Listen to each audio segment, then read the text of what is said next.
Joint family में गांव की बहू की ऑर्गेनिक रसोई में। बाहर तेज धूप है और सुबह के 9 बज रहे हैं।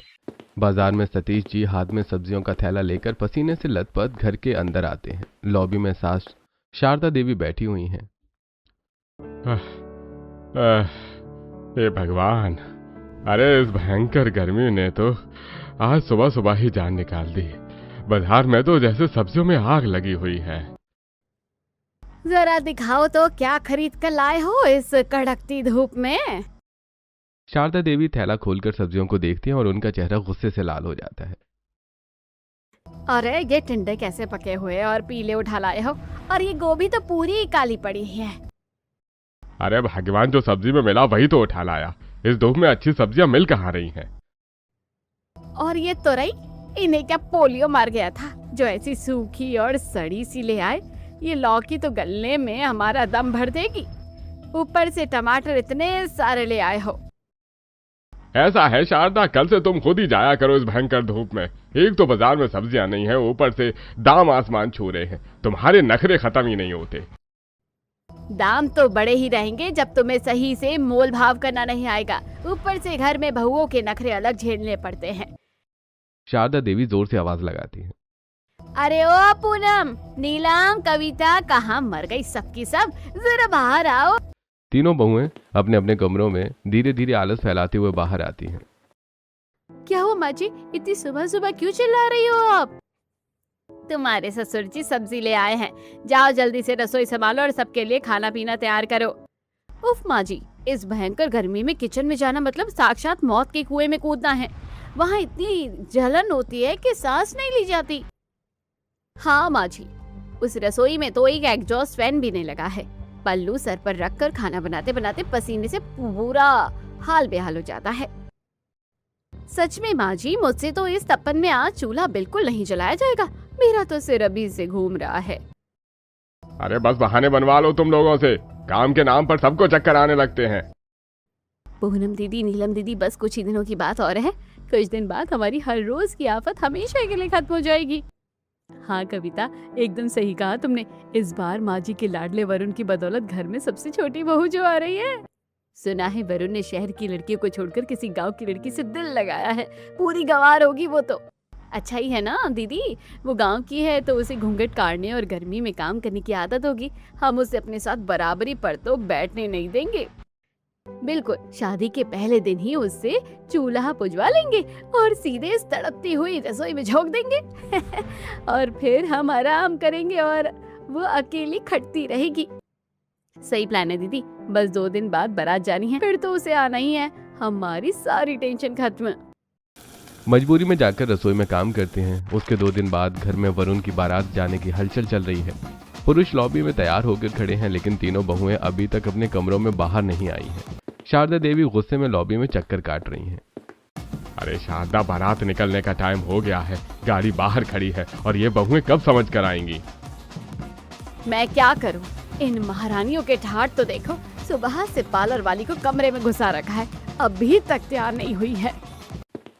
तभी तीनों बहुएं पूनम, नीलम और कविता भारी साड़ियों और भारी मेकअप में सज धज कर अपने कमरों से बाहर आती हैं।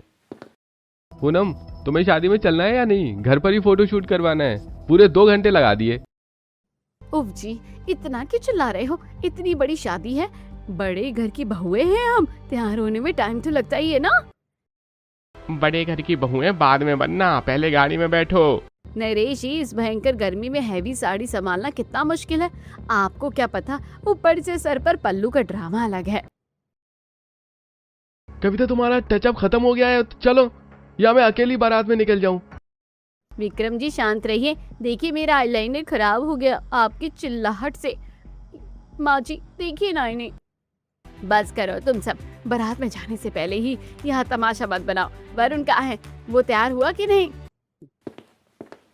तभी वरुण शेरवानी पहने अपने कमरे से बाहर आता है। मैं तैयार हूँ माँ, चलिए। अरे वरुण, दूल्हे राजा के चेहरे पर खुशी क्यों नहीं आई है? अपनी होने वाली गांव की गौरी के ख्याल में खोए हुए हो क्या? हाँ वरुण, हमें भी तो बताओ, तुम्हारी होने वाली रागिनी शहर की हवा झेल पाएगी या नहीं? सुना है वहाँ गांव में तो 24 घंटे बिजली भी नहीं रहती। भाभी, रागिनी बहुत समझदार है, वो गवार नहीं है, उसने कॉलेज की पढ़ाई पूरी की है। कॉलेज की पढ़ाई तो नाम की होगी दीदी, देखना यहाँ आकर हमारे तौर तरीके देखकर होश उड़ जाएंगे। तुम तीनों अपनी ये बकवास बंद करोगे या मैं इनसे कहकर तुम लोगों को यहीं घर पर छोड़ दूं। चलो सब गाड़ी में बैठो। अरे हे भगवान, इस तपती धूप में बारात जाना भी एक सजा है। सभी लोग बारात के लिए घर से बाहर निकलते हैं और मंडप में पहुंचते हैं। वरुण और रागिनी की शादी संपन्न होती है और शादी के बाद नई दुल्हन रागिनी लाल जोड़े में सिर पर लंबा पल्लू गिराए वरुण के साथ दरवाजे पर खड़ी होती है। शारदा देवी आरती की थाल लेकर खड़ी हैं और तीनों बहुएं पीछे मुंह बनाकर कानाफूसी कर रही हैं। वरुण बेटा, रागिनी के साथ अपना दाहिना पैर आगे बढ़ाओ। रागिनी, कलश को हल्के से पैर से गिराकर अंदर आ जाओ। रागिनी धीरे से कलश का पैर लगाती है और मुस्कुराते हुए घर के अंदर कदम रखती है। जी माँ जी। देखो तो दीदी, इसके चलने का ढंग देखो, पूरा पैर पटक पटक कर चल रही है जैसे खेतों में चल रही हो। और नहीं तो क्या। चलो रागिनी, अब अपनी तीनों जेठानियों के पैर छूकर आशीर्वाद लो। रागिनी आगे बढ़कर सबसे पहले पूनम के पैर छूती है। खुश रहो, पर एक बात कान खोलकर सुन लो छोटी, ज्यादा हमारे सिर पर चढ़ने की कोशिश मत करना। ये शहर है, यहाँ गांव की गंवार बनकर मत रहना, ढंग सीख लेना। जी दीदी, मैं पूरी कोशिश करूंगी। रागिनी फिर नीलम के पैर छूने के लिए झुकती है। हाँ, और ये जो लंबा घूंघट काट रखा है ना, ये सिर्फ बड़ों के सामने रखना। हमारे सामने ज्यादा सीधी बनने का नाटक मत करना। जो कहा जाए बस चुपचाप सुन लेना। जी नीलम दीदी। रागिनी आखिर में कविता के पैर छूती है। खुश रहो छोटी, वैसे तो तुम गांव से आई हो तो तुम्हें काम करने की आदत होगी। कल सुबह से ही तुम्हें अपनी असली जगह यानी रसोई संभालनी है। सभी अपने अपने कमरों में जाकर आराम करते हैं और अगले दिन सुबह के 5:30 बजे रागिनी सुबह जल्दी उठकर सिर पर लंबा पल्लू रखे पसीने में भीगी हुई रसोई में अकेली काम कर रही है। उसने अकेले ही पूरे परिवार के लिए कचौड़ी, आलू की सब्जी और खीर तैयार कर चुकी है। सुबह के 8 बजे तीनों जेठानियां उठकर लॉबी में आती हैं।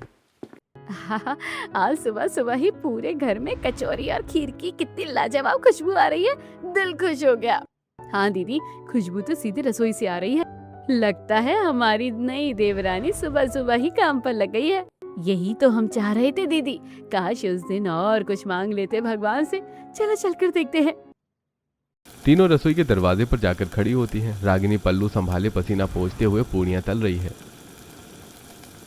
अरे वाह छोटी, पहली रसोई की रसीली खुशबू में तो तुमने हमें जगह दिया। तुमने तो अकेले ही पूरा पहाड़ जैसा खाना बना दिया। जी दीदी, सुबह 5 बजे उठी थी। परिवार बड़ा है ना, तो समय तो लगता है। रसोई में तपन बहुत ज्यादा है, घूंघट में सांस लेना बहुत मुश्किल हो रहा है। अरे तुम तो गांव की हो, तुम्हें तो इस गर्मी और धुएं की आदत होनी चाहिए। हमारे शहर की रसोई तो ऐसी ही होती है। अच्छा है छोटी, अब से रोज सुबह का ये आराम हमारा पक्का हुआ। तुम ही ये मोर्चा संभालो। थोड़ी देर बाद डाइनिंग टेबल पर पूरा परिवार खाना खा रहा है। अरे वाह बहू, कचौड़ियाँ एकदम खस्ता बनी है। हाँ, आलू की सब्जी का तो ये जवाब ही नहीं है। बहुत दिनों बाद ऐसा स्वाद मिला है। हाँ, खाना तो सच में बहुत ही स्वादिष्ट है। पहली रसोई में बहू ने सबका दिल जीत लिया। मैंने कहा था ना माँ जी, रागिनी के हाथों में जादू है। लेकिन रसोई में गर्मी बहुत ज्यादा है, वो पूरी भीग गई है।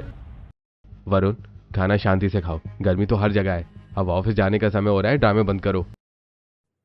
आप सबको खाना पसंद आया, मेरी मेहनत सफल हो गई। तीनों जेठानियां एक दूसरे को देखकर मुस्कुराती हैं और इशारों में राहत की सांस लेती हैं। अब रसोई का काम उनके सर से टल गया था। अगले दिन सुबह लॉबी में शारदा देवी और तीनों बहुएं बैठी हैं और गांव की बहू बर्तन साफ करके रसोई से बाहर आती है। माँ जी, घर में सब्जियां खत्म हो रही है। हम तीनों तो बहुत बार मार्केट जा चुके हैं। अभी गांव की बहू आ गई है तो इसे भी शहर का बाजार सीखना चाहिए ना।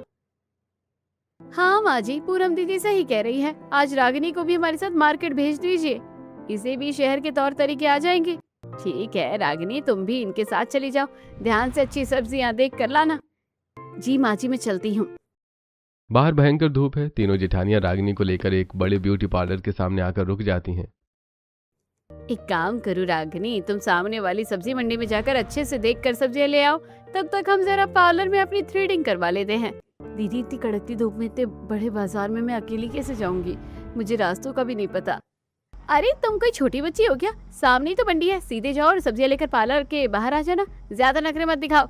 जी दीदी, मैं जाकर ले आती हूँ। रागिनी थैला लेकर अकेली सब्जी मंडी की तरफ बढ़ती है। जिठानियां हंसती हुई पार्लर के अंदर चली जाती हैं और रागिनी एक सब्जी वाले के ठेले पर खड़ी है। वो टमाटर और लौकी को हाथ में लेकर गौर से देख रही है और उसका चेहरा गुस्से से तन जाता है। ए भैया, ये टमाटर इतने ज्यादा लाल और फूले हुए कैसे हैं? तुमने इसमें केमिकल का इंजेक्शन लगाया है ना? साफ साफ बताओ। अरे ओ मैडम, सुबह सुबह दिमाग खराब मत करो। चुपचाप सब्जी लेनी है तो लो, फालतू बकवास मत करो यहाँ पे। बकवास मैं नहीं, तुम कर रहे हो। मैं गांव से आई हूँ, मुझे खेती की पूरी समझ है। इस लौकी का साइज देखो, इसमें पक्का यूरिया की खाद ठूसी गई है। ये अंदर से पूरी पकी और खराब निकलेगी। ग्राहकों को जहर भेजते हो। बढ़िया ही सब्जी का डॉक्टर, नहीं लेना है तो भागो यहाँ से, धंधा मंदा मत कर मेरा। मंडी में भीड़ इकट्ठा हो जाती है और लोग शोर मचाने लगते हैं। शोर सुनकर पूनम, नीलम और कविता पार्लर से बाहर भाग कर आती हैं। ये क्या तमाशा लगा रखा है रागिनी? पूरे बाजार के बीच में हमारी बेइज्जती करवा दी। लोग हमें ही देख रहे हैं। दीदी देखिए ना, ये सब्जी वाला केमिकल वाली सब्जी और मिलावटी सब्जियां बेच रहा है। ये सेहत के लिए। चुप कर गंवार, अपनी ये गंवाई अक्ल अपने पास रख। चल यहाँ से, इज्जत का कचरा कर दिया। देख रागिनी, कान खोलकर सुन ले। अगर ये तमाशे वाली बात घर पर माँ जी या भाई साहब लोगों को पता चली ना, तो तेरा जीना मुश्किल कर देंगे हम। आज के बाद जो हम कहेंगे चुपचाप वही करना होगा, समझी? जी दीदी, मुझसे गलती हो गई। रागिनी सिर झुकाकर चुपचाप उनके पीछे चलने लगती है। शाम को सभी आदमी ऑफिस से थककर घर लौटे हैं। डाइनिंग टेबल पर खाना परोसा गया है। ससुर जी, सतीश जी, राजेश, नरेश और विक्रम खाना चखते ही चिढ़ जाते हैं। थाली में सिर्फ उबली हुई दाल और चावल है। पूनम, ये क्या बकवास खाना बनाया है? सुबह भी दाल चावल खाकर गया था और रात को भी यही उबली हुई पीली दाल। अरे इस घर में कोई सब्जी नहीं बनती है क्या? पूरा दिन ऑफिस में गधों की तरह खटो, बॉस की गालियां सुनो और घर जाओ तो ये जानवरों जैसा खाना मिले। दिमाग खराब हो गया है मेरा। हम क्या करें, इसमें हमारी कोई गलती नहीं है। ये सब आपकी लाडली छोटी बहू की वजह से हुआ है। इसे तो ढंग की सब्जी खरीदनी भी नहीं आती। हाँ हाँ, आज तो बाजार में सब्जी वाले से लड़ बैठी। जो सड़ी गली सब्जियां पापा जी लाए थे, वो आधे से ज्यादा खराब निकली। पापा जी जो भिंडी लाए थे वो पकी हुई थी। 1 किलो में से पाव भर भी सही नहीं निकली। कितनी बड़ी जॉइंट फैमिली के लिए वो पूरी कैसे पड़ती, इसलिए मुझे दाल बनानी पड़ी। अरे बेटा, बाजार में आजकल ऐसी ही सब्जियां मिल रही हैं। अब हमारी हैसियत रोज रोज महंगी और आलीशान सब्जियां खाने की तो है नहीं। जो है उसी में गुजारा करो। ऐसा गंदा खाना खाने से तो भूखा रहना अच्छा है। कविता, तुम लोगों का दिमाग खराब हो गया है क्या? बहाने मत बनाओ बहू। कल से सुबह दोपहर शाम तीनों टाइम का खाना रागिनी ही बनाएगी। देखते हैं कैसे सब्जियां कम पड़ती है। माँ जी, अकेले रागिनी पर सारा दबाव डालना ठीक नहीं है। वो अभी नई है। अरे वरुण, तुम चुप रहो। अपनी बीवी की वकालत बंद करो। ऑफिस का तनाव कम है जो घर के खाने के लिए भीतर से। रागिनी उदास मन से अपनी थाली देखती है। उसकी आंखों में आंसू आ जाते हैं। अगले दिन दोपहर में बाहर 45 डिग्री तापमान है। रसोई के अंदर भयंकर उमस और तपन है। रागिनी सिर पर लंबा पल्लू गिराए पसीने से पूरी तरह तरबतर होकर रोटियां सेक रही है। गर्मी के मारे उसका दम घुट रहा है। लॉबी में जेठानियां कूलर के सामने मजे से बैठी हैं।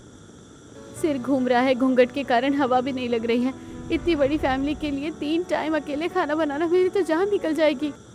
तभी शारदा देवी कमरे से बाहर आती हैं और बहुओं को आराम करते देखकर भड़क जाती है।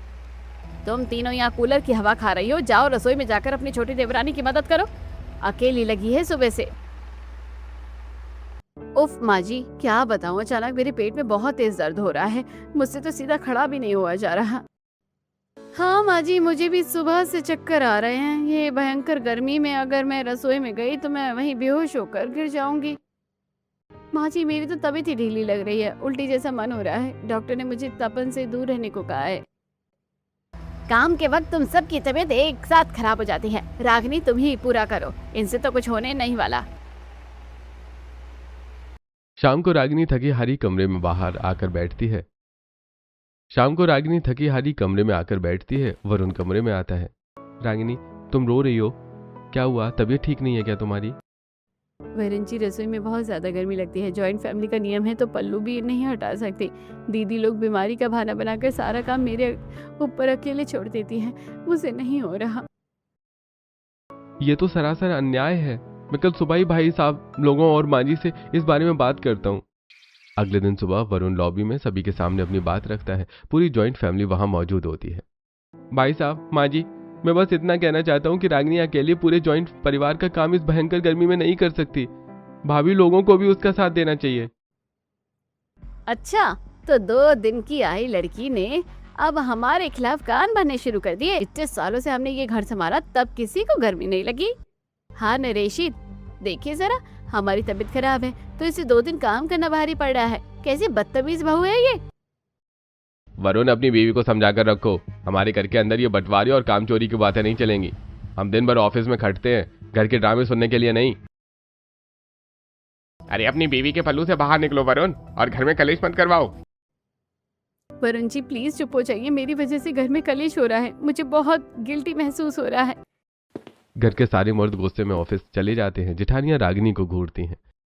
नहीं, शिकायत करने से बात और बिगड़ गई। काम तो मुझे ही करना है। मुझे खुद ही कुछ ऐसा उपाय निकालना होगा जिससे ये रसोई ठंडी हो सके और काम आसान हो जाए। रागिनी अपने कमरे में बैठी सोच रही है। उसे अपने गांव के खेतों की हरियाली याद आती है, जहां तेज धूप में भी पेड़ों की वजह से ठंडक रहती थी। मिल गया थोड़। हमारे गांव में खेतों में कितनी भी धूप हो, हरियाली के कारण तपन नहीं लगती थी। अगर मैं रसोई को भी हरा भरा बना दे तो गर्मी अपने आप कम हो जाएगी। तभी रागिनी वरुण के पास जाती है। वरुण जी, मुझे कुछ पैसे चाहिए, और हाँ, सबसे पहले हमारी रसोई में एक एग्जॉस्ट फैन लगवा दीजिए, जो दीदी लोगों ने कभी नहीं लगवाया। अरे पैसे तो मैं दे दूंगा रागिनी, और कल ही मिस्त्री को बुलाकर एग्जॉस्ट फैन भी लगवा दूंगा, पर तुम करने क्या वाली हो? आप बस देखती जाइए। अगले दिन रागिनी बाजार से बहुत सारी छोटे छोटे गमले, मिट्टी, बालू और सब्जियों और जड़ी बूटियों के बीज लेकर घर लौटती है। उसे देखकर शारदा देवी और जेठानियां हैरान रह जाती हैं। अरे ये घर के अंदर क्या कबाड़ खाना इकट्ठा कर लिया है बहू? ये इतनी सारी मिट्टी और गमले क्यों लेकर आई हो घर में? देखिए माँ जी, गांव की गंवार अपनी असली औकात पर आ ही गई। अब ये हमारे शहर के पक्के मकान में मालीगिरी और खेती करेगी। तभी पड़ोसन वर्मा आंटी घर के अंदर आती हैं। अरे शारदा, आपकी नई बहू ने क्या घर के अंदर ही नर्सरी खोल ली है? शहर में आकर भी गांव का गंवार पर नहीं छूटा इसका। काहे के लिए हमारी पूरे मोहल्ले में बेइज्जती कराने में तुली हो रागिनी? ये क्या नाटक है? माँ जी, नाटक नहीं है। मैं अपनी इस तड़पती हुई रसोई को एक ऑर्गेनिक रसोई बनाऊंगी। इससे हमारी रसोई ठंडी भी होगी और हमें ताज़ा बिना केमिकल वाली सब्जियां भी मिलेंगी। क्या रसोई के अंदर पेड़ पौधे उगाएगी? अब ये दिन देखना भी बाकी रह गया था। माँ जी, मैं तो उस रसोई में पैर भी नहीं रखूंगी। पेड़ पौधे न जाने कितने कीड़े मकोड़े और सांप बिच्छू आ जाते हैं। हाँ माँ जी, आपको तो बताइए ना, मुझे छिपकलियों से बहुत डर लगता है। अब सारा ये काम छोटी करेगी। हम उस कबाड़ खाने में बिल्कुल नहीं जाएंगे। ठीक है दीदी, आप मत आना, मैं अकेले ही अपनी ऑर्गेनिक रसोई तैयार करके दिखाऊंगी।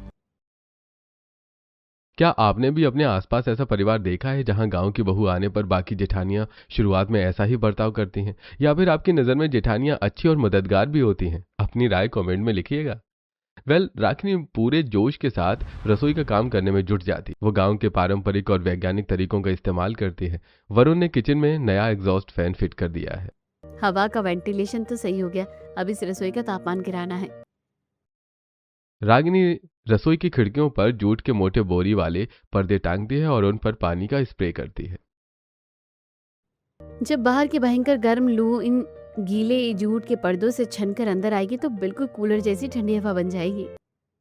वो रसोई के चारों कोनों में सूखी बालू मिट्टी बिछाती है, उसे पानी से गीला करती है और उसके ऊपर मिट्टी के बड़े बड़े मटके पानी भरकर रखती है। मटकों के चारों तरफ गीली बोरियां लपेट देती है। इसे इम्प्रोवेशन मेथड कहते हैं। मटकों और गीली रेत की नमी से रसोई का तापमान कम से कम 5 से 6 डिग्री गिर जाएगा। अब सर पर पल्लू रखने के बाद भी मुझे गर्मी नहीं लगेगी। इसके बाद रागिनी छोटे छोटे गमलों में करी पत्ता, तुलसी, एलोवेरा, पुदीना, धनिया और मेथी के बीज रोपती है। वो रसोई की खिड़की के बाहर से तोरई, लौकी और टमाटर की बेलों को ऊपर की तरफ चढ़ा देती है ताकि वो खिड़की को घेर लें। बस कुछ ही दिनों की बात है, फिर देखना मेरी ऑर्गेनिक रसोई का जादू। कुछ दिन बीत चुके हैं। रसोई पूरी तरह हरी भरी हो चुकी है। जूट के पर्दों और पौधों के कारण रसोई का तापमान बहुत कम है। सुबह का समय है। रागिनी नाश्ता बना रही है। वाह, मेरी ऑर्गेनिक रसोई का ये ताज़ा करी पत्ता, इसकी खुशबू ही बाजार वाले से कितनी ज्यादा सौंधी है। रागिनी पोहे में ताज़ा करी पत्ता डालती है और चाय में अपनी रसोई से ताज़ी तुलसी तोड़कर डालती है। डाइनिंग टेबल पर नरेश, सतीश और राजेश नाश्ता कर रहे हैं। आहा हा हा, राजेश भाई, आज पोहे का स्वाद चखिए, क्या लाजवाब स्वाद है। रोज जैसा सूखा और बेस्वाद नहीं लग रहा है। और इस चाय की तारीफ तो जितनी करूं कम है। ताजी तुलसी की ऐसी खुशबू है कि पूरा बदन तरोताजा हो गया है और सिर का दर्द गायब। पापा जी, ये मेरी ऑर्गेनिक रसोई का कमाल है। मैंने नाश्ते में अपने हाथ से उगाया हुआ ताज़ा करी पत्ता और तुलसी डाली है। शाम का समय है। पुरुष ऑफिस के बेहद थके और गर्मी से बेहाल होकर आते हैं। रागिनी सबको कांच के गिलासों में पुदीने का ठंडा शरबत देती हैं। उफ, कलेजे में ठंडक पड़ गई। रागिनी, ऐसा पुदीना कहाँ से लाई हो? बाजार में तो पूरा पुदीना सड़कर काला पड़ा हुआ है। भैया जी, पुदीना बाजार का नहीं है, मैंने अपनी ही रसोई की गमले से ताज़ा तोड़ा है। शारदा देवी हैरान होकर पानी लेने के लिए रसोई के अंदर कदम रखती हैं। अंदर जाते ही उन्हें एक सुखद एहसास होता है। अरे ये क्या, रसोई के अंदर ही तो इतनी ठंडक है जैसे कोई एसी चल रहा हो। और ये पुदीने और गीले मिट्टी की महक कितनी सौंधी है। मेरा तो मन खुश हो गया। माँ जी, ये सब पौधों और मिट्टी के मटकों का जादू है। अब मुझे पल्लू रखने पर भी गर्मी नहीं लगती। जिठानियां बाहर खड़ी होकर ये सब देखती हैं और जलन से उनका चेहरा उतर जाता है। अगले दिन दोपहर का समय है। सतीश जी हाथ में थैला लिए मूंछों पर ताव देते हुए गुनगुनाते आ रहे हैं। रास्ते में उनके दोस्त शर्मा जी और सब्जी वाला मिलते हैं। अरे शर्मा जी, राम राम। इस तपती दोपहरी में कहाँ घूमे जा रहे हो? अरे सब्जियों के दाम तो देखो, आसमान छू रहे हैं, ऊपर से सड़ी गली मिल रही है। अरे राम राम शर्मा भाई, दाम चाहे जो हो मुझे क्या फर्क पड़ता है। अरे मेरा जॉइंट परिवार है, पर हमारे घर तो राजाओं जैसा ठाठ है आजकल। हैं? ऐसा क्या अलादीन का चिराग मिल गया तुम्हें? हमारे तो बजट के छक्के छूटे पड़े हैं।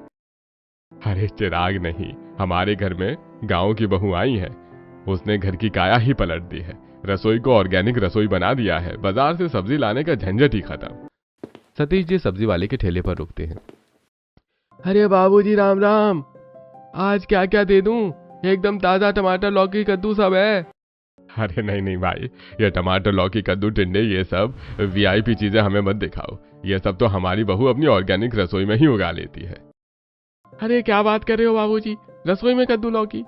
अरे हाँ भाई, बस एक काम करो, 5 किलो आलू, 2 किलो प्याज, आधा किलो लहसुन और पाव भर अदरक दे दो, जो जमीन के अंदर उगती हैं। बस वही मंगाती हैं वो। बाकी सब ऊपर की सब्जियां तो वो खुद ही तोड़ लेती हैं। अरे भाई साहब, मान गए आपकी गांव की बहू को। ऐसी होशियारी बहू तो किस्मत वालों को मिलती है। वहीं घर की रसोई में रागिनी बच्चों के साथ खड़ी है। चीकू और गिट्टू केला खाकर छिलका डस्टबिन में फेंकने जा रहे हैं और रागिनी तुरंत उन्हें रोकती है। अरे बच्चों, रुको रुको, ये केले का छिलका कूड़ेदान में मत फेंको, मुझे दे दो। क्यों चाची, ये कचरा आप क्या करोगी? बेटा, ये कचरा नहीं है, मेरे पौधों के लिए बहुत बढ़िया खाद है। और सुनो, दाल चावल का जो भी पानी बचता है ना, उसे भी सिंक में मत बहाया करो। ये सब मेरे पौधों को ताकत देता है। तभी घर में गांव से ससुर जी के साड़ू भाई और मौसी जी आते हैं। पूनम और नीलम मुंह बनाकर बैठ जाती हैं। पिछली बार आए थे तो ये शहर के नाम पर सड़ी हुई सब्जियां खिलाई थी तुम लोगों ने। इस बार तो हम बाहर से ही खाकर आने वाले थे। अरे मौसी जी, बैठिए तो सही। इस बार हमारी छोटी बहू के हाथ का ऑर्गेनिक खाना खाकर देखिए, आप उंगलियां चाटती रह जाएंगी। रागिनी रसोई से ताजी तोड़ी हुई तोरई की सब्जी, रायता और गर्मा गर्म रोटियां परोसती हैं। रिश्तेदार खाना खाते ही गदगद हो जाते हैं। अरे वाह भाई वाह, ऐसा अमृत जैसा स्वाद तो हमें गांव में भी नहीं मिलता आजकल। बिना केमिकल की सब्जी का स्वाद ही अलग है। सच में शारदा, तुम्हारी तो किस्मत खुल गई जो ऐसी लक्ष्मी जैसी बहू घर ले आई हो। पूरे घर में अजीब सी खुशबू और ठंडक है। पूनम, नीलम, कविता, तुम तीनों भी जरा अपनी इस छोटी देवरानी से कुछ सीखो। जुम्मा जुम्मा 15 दिन हुए हैं आए हुए, पर इसने तो पूरा घर का दिल जीत लिया। जेठानियां कोने में खड़ी होकर गुस्से में रागिनी को घूर रही थी। वैसे दोस्तों, आपको इस जॉइंट फैमिली में गांव की बहू की ऑर्गेनिक रसोई कैसी लगी? और क्या आपने भी कभी अपनी रसोई या बालकनी में कोई छोटा सा पौधा उगाया है? हमें कमेंट करके जरूर बताइएगा। दीदी, देखा आपने, हर जगह बस उसी गंवार की तारीफ हो रही है। हमारी तो कोई इज्जत ही नहीं बची है इस घर में। बहुत उड़ रही है ना अपनी ऑर्गेनिक रसोई को लेकर। आज रात को इसके सारे पर कतरने पड़ेंगे। रात के 2 बज रहे हैं। पूरे घर में सन्नाटा है। तीनों जेठानियां दबे पांव रसोई में घुसती हैं। उनके हाथों में डंडे और पानी की बाल्टियां हैं। दीदी, मुझे बहुत डर लग रहा है, अगर किसी ने देख लिया तो बहुत बवाल हो जाएगा। चुप कर कविता, अगर आज हमने कुछ नहीं किया तो जिंदगी भर हमें इस गंवार की गुलामी करनी पड़ेगी। उठाओ ये डंडा। तीनों जेठानियां मिलकर रागिनी की मेहनत से उगाए पौधों को बेरहमी से उखाड़ने लगती हैं। गमलों को तोड़ देती हैं। रागिनी ने जो डिब्बों में गीली खाद बनाई थी उसे जमीन पर लुढ़का देती हैं। खिड़की के पर्दे फाड़ देती हैं। लो, हो गई इसकी ऑर्गेनिक रसोई साफ। अब देखते हैं ये कल सुबह कैसे ठंडी हवा खाती है और कैसे तारीफें बटोरती है। अगले दिन सुबह के 6 बजे रागिनी हमेशा की तरह मुस्कुराते हुए रसोई का दरवाजा खोलती है और अंदर का नजारा देखकर चीख पड़ती है। हे भगवान, ये क्या हो गया? मेरी रसोई, मेरे पौधे, किसने किया ये सब? रागिनी घुटनों के बल बैठ जाती है और टूटे हुए पौधों को देखकर फूट फूट कर रोने लगती है। उसकी आवाज सुनकर शारदा देवी और पूरा परिवार दौड़ कर आता है। हे भगवान, ये क्या अनर्थ हो गया? पूरी रसोई में मिट्टी फैली है, खाद बिखरी है और मक्खियां भिनभिना रही है। अरे ये सब किसने किया? क्या घर में कोई बिल्ली घुस आई थी या रात को बंदरों का झुंड आया था? पापा जी, ये किसी जानवर का काम नहीं है। गमले जानबूझकर तोड़े गए हैं। ये किसी की सोची समझी साजिश है। उसी समय पूनम, नीलम और कविता कमरे में बैठकर हंस रही हैं और कहती हैं, मजा आ गया। अब आई ना गंवार अपनी औकात पर। मेरे हफ्तों की मेहनत सब बर्बाद कर दी। मैंने किसी का क्या बिगाड़ा था? रागिनी रोते रोते टूटी हुई मिट्टी और पौधों को समेटने लगती है। वो कुछ दिन बीत चुके हैं। रागिनी अब बिल्कुल गुमसुम रहती है। उसने पौधे उगाना छोड़ दिया है। रसोई की सारी हरियाली खत्म हो चुकी है। वही पुरानी भयंकर गर्मी और उमस फिर से लौट आई है। घर का बजट भी बिगड़ गया है। लो, बाजार से फिर वही सड़ी गली सब्जियां महंगी वाली लानी पड़ रही हैं। हफ्ते भर का बजट 3 दिन में ही खत्म हो गया। और खाने में अब वो स्वाद भी नहीं रहा। रागिनी अब मन मार कर खाना बनाती है। घर का माहौल एकदम बोझिल हो गया है। तभी पूनम का बेटा चीकू तेज बुखार में करहाते हुए लॉबी में आता है। मम्मी, मेरे पूरे बदन में बहुत तेज दर्द हो रहा है। मुझसे खड़ा भी नहीं हुआ जा रहा। अरे चीकू, तेरा शरीर तो तवे की तरह तप रहा है। राजेश जी, जल्दी देखिए मुन्नी को क्या हो गया है। डॉक्टर को घर बुलाया जाता है। डॉक्टर चीकू का चेकअप करता है और गंभीर हो जाता है। देखिए शर्मा जी, बारिश का मौसम है, चारों तरफ मच्छर फैल रहे हैं। आपके बेटे को डेंगू हुआ है और इसके प्लेटलेट्स काफी गिर गए हैं। हे भगवान, मेरे बच्चे को डेंगू है। डॉक्टर साहब, कुछ भी करिए, इसे ठीक कर दीजिए। देखिए, दवाइयां तो मैं दे रहा हूँ, पर सबसे जरूरी बात, इसे बाहर का या बाजार का कुछ भी मिलावटी खाना या जूस नहीं देना है। इसे पूरी तरह शुद्ध घर का बना हुआ सूप, गिलोय तुलसी का अर्क देना है। और अगर थोड़ा भी इन्फेक्शन हुआ तो मामला बहुत बिगड़ जाएगा। डॉक्टर के जाने के बाद पूनम और बाकी जेठानियां रोने लगती हैं। बाजार में भी कोई भी शुद्ध चीज नहीं मिल रही है। नीलम दीदी, कविता, ये क्या हो गया? डॉक्टर ने बाजार की सब्जियों का सूप देने से भी मना कर दिया। उनमें केमिकल होता है। काश हमने उस दिन रागिनी की ऑर्गेनिक रसोई खराब नहीं की होती तो आज मुन्ने को हम घर की शुद्ध चीजें खिला पाते। हाँ दीदी, हमसे बहुत बड़ी भूल हो गई है। अपनी जलन के चक्कर में हमने मासूम बच्चे की जान दाव पर लगा दी है। रागिनी चुपचाप कोने में खड़ी ये सब सुन लेती है। वो तुरंत अपनी टूटी हुई रसोई के बचे कुछ हिस्से में जाती है। खिड़की के बाहर बची हुई एक छोटी सी लौकी और तुलसी के कुछ पत्ते उसे मिल जाते हैं। वो चुपचाप उसका सूप और काढ़ा तैयार करती है और पूनम के पास लाती है। पूनम दीदी, रोइए मत। ये लीजिए, खिड़की के बाहर जो लौकी की बेल बची थी उसमें से मैंने ये ताज़ा सूप बनाया है। और ये तुलसी का काढ़ा चीकू को पिला दीजिए, वो जल्दी ठीक हो जाएगा। पूनम कांपते हाथों से सूप लेती है और चीकू को पिलाती है। 2 दिन तक रागिनी दिन रात चीकू की सेवा करती है और उसे अपनी बची हुई ऑर्गेनिक चीजें खिलाती है। 2 दिन बाद डॉक्टर चीकू का दोबारा चेकअप करने आता है और उसकी रिपोर्ट देखकर दंग रह जाता है। अरे वाह, ये तो किसी चमत्कार से कम नहीं है शर्मा जी। डेंगू का कोई पेशेंट इतनी जल्दी रिकवर नहीं होता। चीकू के प्लेटलेट्स बहुत तेजी से बढ़े हैं। आपने इसे दवाइयों के अलावा ऐसा क्या खिलाया है जो इतनी जल्दी खड़ा हो गया? डॉक्टर साहब, ये सब हमारी छोटी बहू रागिनी का कमाल है। इसने अपने हाथ से उगाई शुद्ध सब्जियां और तुलसी का काढ़ा पिलाकर हमारे बच्चे को ठीक कर दिया है। मान गई बहू जी, आपकी ये ऑर्गेनिक रसोई तो किसी अस्पताल से भी बढ़कर कीमती है। बच्चे की जान आपने ही बचाई है। डॉक्टर के जाने के बाद पूनम, नीलम और कविता की आंखें खुल जाती हैं। वो रोती हुई रागिनी के पास जाती हैं और उसके पैर पकड़ लेती हैं। छोटी, हमें माफ कर दे। हम इतने अंधे हो गए थे कि हमने ही रात को छिपकर तेरी रसोई उजाड़ी थी। तूने फिर भी हमारे बच्चे की जान बचाई। हम माफी के काबिल तो है नहीं। हाँ रागिनी, हमें माफ कर दो। हमने हमेशा तुम्हें नीचा दिखाया, पर तुमने हमारे पाप का बदला पुण्य से दिया। दीदी, मैं आप लोगों से बहुत नाराज हूँ। आप चाहती तो मुझसे सारा काम करवा लेती, मैं बिना शिकायत करती, पर आपने उन मासूम पौधों को मार दिया जो हमें जिंदगी दे रहे थे। मैं आपको इतनी आसानी से माफ नहीं कर सकती। रागिनी नाराज होकर अपने कमरे में चली जाती है। जेठानियां शर्म से सिर झुका लेती हैं। अगले दिन सुबह रागिनी सोकर उठती है और जैसे ही सीढ़ियों से नीचे लॉबी में उतरती है वो हैरान रह जाती है। पूरा लॉबी और रसोई के बाहर सैकड़ों नए सुंदर छोटे छोटे गमले, रंग बिरंगे फूलों और सब्जियों के पौधे सजे हुए हैं। तीनों जेठानियां और बच्चे हाथ जोड़कर खड़े हैं। अरे ये सब क्या है? इतने सारे नए गमले और पौधे कहाँ से आए? क्यों छोटी, क्या हमारी इस बड़ी सी जॉइंट फैमिली में गांव की बहू की ऑर्गेनिक रसोई फिर से शुरू नहीं होगी? हाँ रागिनी, इस बार ये रसोई तुम अकेली नहीं संभालोगी। हम तीनों भी तुम्हारे साथ मिट्टी में हाथ मिलाएंगे और घूंघट काट कर नहीं बल्कि गर्व से तुम्हारी इस ऑर्गेनिक रसोई के माली बनेंगे। हाँ चाची, अब तो हमारी ऑर्गेनिक रसोई फिर से सज गई, मजा आ गया। रागिनी, अब तो इन्हें माफ कर दो। देखो पूरा परिवार अब तुम्हारी हरियाली के रंग में रंग गया है। ठीक है, जब पूरा परिवार साथ है तो हमारी ऑर्गेनिक रसोई को अब शहर की सबसे ठंडी और खूबसूरत रसोई बनने से कोई नहीं रोक सकता। दोस्तों, ऐसी भीषण और कड़कड़ाती गर्मी को देखकर क्या आपका मन भी नहीं करता कि आप भी रागिनी की तरह अपने घर में एक छोटी सी ऑर्गेनिक रसोई बनाएं? कमेंट सेक्शन में जरूर बताइए।